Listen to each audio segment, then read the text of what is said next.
Gulf ನೆತ್ತಿಯ ಮೇಲೆ ಸುಡು ಬೆಂಕಿಯ ಕಾರ್ಮೋಡ್ ಆವರಿಸಿದೆ.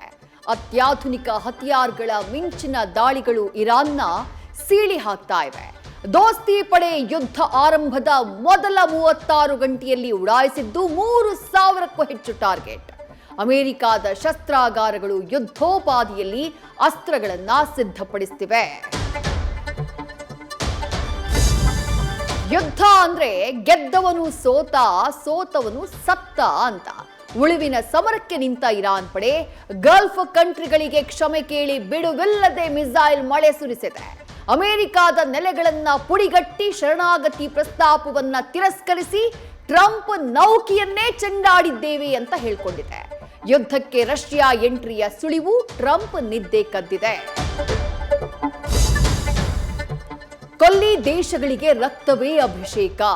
ಅಂತ್ಯಗಾಣದ ಯುದ್ಧ ಭೂಮಿ, ಜಗತ್ತಿನ ತೈಲದ ಬಾವಿ ಎಲ್ಲ ದೇಶಗಳ ನಿದ್ದೆ ಕದ್ದಿದೆ. ಹಾರ್ಮುಜ್ ಜಲಸಂಧಿ ಬಂದಾಗಿದ್ದು ರಷ್ಯಾದಿಂದ ತೈಲ ಖರೀದಿ ಮಾಡೋಕೆ ಭಾರತಕ್ಕೆ ಅಮೆರಿಕ ಅವಕಾಶವನ್ನ ನೀಡಿದೆ. ಈ ಮಧ್ಯೆ LPG ಏರಿಕೆ ಕಿಚನ್ ಬಜೆಟ್ಗೆ ಕೊಳ್ಳಿ ಇಟ್ಟಿದೆ. ರಾಜ್ಯದ ಸಿಂಹಾಸನ ಕದನಕ್ಕೆ ಸಿದ್ದು ಕೊಟ್ಟ ಉತ್ತರ ಒಂದೇ: ಇರಿ ಅಂದ್ರೆ ಇರ್ತೀನಿ, ಇಲ್ಲ ಅಂದ್ರೆ ಇಲ್ಲ. ಎಲ್ಲವನ್ನೂ ಹೈಕಮಾಂಡ್ ಅಂಗಳಕ್ಕೆ ಚೆಂಡು ನುಗ್ಗಿಸಿದ ಸಿಎಂ ಜಾಣ ಹೆಜ್ಜೆಯನ್ನ ಇರಿಸಿದ್ದಾರೆ. ಡೆಲ್ಲಿಯಲ್ಲಿ ಕೆಪಿಸಿಸಿ ಆಟಕ್ಕಿಳಿದಂತಹ ಸಾಹುಕಾರ್ ಡಿಸಿಎಂ ಡಿಕೆಶಿ ಚಿಕ್ಕೋಡಿ ವಿಭಜನೆಯ ಚೆಕ್ಮೇಟ್ ಅನ್ನ ಕೊಟ್ಟಿದ್ದಾರೆ.